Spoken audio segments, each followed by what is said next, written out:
बॉलीवुड में वैसे तो एक से एक महिला अदाकाराएं साबित हुई हैं, लेकिन आज जिस शख्सियत के बारे में हम बात करने जा रहे हैं उनका नाम है जोहरा सहगल। जोहरा सहगल को अपनी ज़िंदगी में हमेशा से ही हिंदी सिनेमा से प्यार रहा है।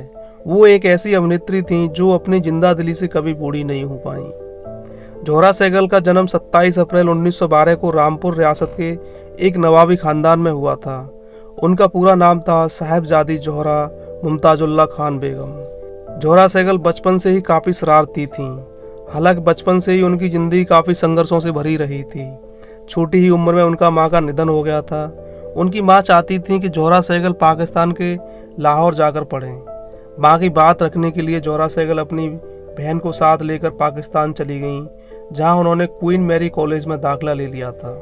उस कॉलेज में एक पर्दा प्रथा बहुत प्रचलित थी, जिसकी वजह से जोहरा सहगल को काफ़ी दिक्कतें होने लगी थी, क्योंकि जोहरा सहगल को डांस करने का शौक था और पर्दा उनके आड़े आ रहा था। इसके बाद जोहरा सहगल ने अपने शौक को जिंदा रखने के लिए जर्मनी में रहने वाले अपने मामा से बात की, तो मामा ने उनका जर्मनी आने का इंतजाम कर दिया था। इस तरह वो जर्मनी पहुंची और जर्मनी के ही मैरी विगमैन स्कूल में एडमिशन ले लिया था। इस तरह जर्मनी के स्कूल में एडमिशन लेने वाली वो पहली भारतीय महिला बनी थी। 3 साल तक जर्मनी में रहने के दौरान जोहरा सहगल ने नए जमाने का डांस सीखा था। इसी दौरान उनकी मुलाकात भारत के मशहूर डांसर उदय शंकर से हुई। विदेश में इतनी खूबसूरत भारतीय युवती की पारंपरिक डांस में दिलचस्पी देख उदय शंकर बहुत खुश हुए और कहा कि भारत पहुंचते ही वह उनके लिए काम देखेंगे और उन्हें फिल्मों में मौका देंगे।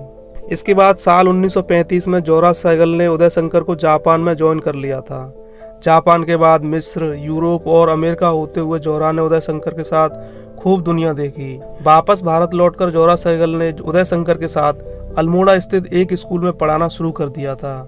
इसी स्कूल में पढ़ाने के दौरान उनकी मुलाकात कमलेश्वर सहगल से हुई थी, जो कि इंदौर के रहने वाले एक वैज्ञानिक थे।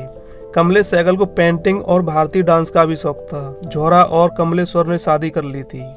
जोहरा और कमलेश्वर की शादी तमाम लोगों को रास न आई। ऐसे हालात हो गए कि लोग इनको मारने के लिए उतारू थे। हालात दंगे जैसे बन गए थे, लेकिन बाद में सब मान गए।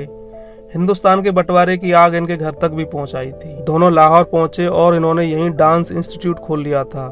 लेकिन जल्दी ही इन्हें लगने लगा था कि इनका इंस्टीट्यूट चलना तो दूर, लाहौर में ये लोग जिंदा भी नहीं रह पाएंगे, क्योंकि ऐसे हालात हो गए थे कि वहाँ पर जीना दूभर हो गया था। ये दोनों अपनी साल भर की बच्ची किरण को लेकर मुंबई भाग आए, जहाँ जोहरा सहगल की बहन उजरा पृथ्वी थिएटर की नामी हीरोइन थी। इसके बाद साल 1945 में जोहरा सहगल ने पृथ्वी थिएटर ज्वाइन कर लिया। इस वक्त उन्हें 400 रुपये महीने तनख्वाह मिलती थी। पृथ्वी थिएटर के अलावा जोहरा इप्टा की भी एक्टिव सदस्य रही थीं। इप्टा ने जब ख्वाजा अहमद अब्बास के निर्देशन में अपनी पहली फिल्म बनाई, उस फिल्म का नाम था धरती के लाल। धरती के लाल मूवी में जोहरा सहगल उनकी हीरोइन बनी। इप्टा की वजह से ही जोहरा को चेतन आनंद की नीचा नगर में भी काम करने का मौका मिला था। इसके बाद जोहरा सहगल फिल्मों में कोरियोग्राफी करने लगी थीं, क्योंकि उन्हें डांस तो बेहतरीन तरीके से आता ही था। राज कपूर की फिल्म आवारा का मशहूर स्वप्न गीत जोहरा सहगल ने सजाया हुआ है। फिर इसके बाद से लेकर ऋषि कपूर के बेटे रणवीर कपूर की पहली फिल्म सांवरिया तक जोहरा सहगल लगातार दर्शकों के चेहरों पर अपनी खास अदाओं से मुस्कुराहट लाती रहीं। इस तरह उन्होंने कपूर खानदान की 4 पीढ़ियों के साथ भी काम किया। सम्मान की बात की जाए तो जोहरा सहगल को साल 1998 में पद्मश्री और 2001 में कालिदास सम्मान मिला। वहीं साल 2004 में उन्हें संगीत नाटक अकादमी सम्मान भी मिले। संगीत नाटक अकादमी ने उन्हें लाइफ टाइम अचीवमेंट अवार्ड के तौर पर अपनी फेलोशिप भी दी। देश का सबसे बड़ा दूसरा नागरिक सम्मान पद्म विभूषण जोहरा को साल 2010 में मिला था।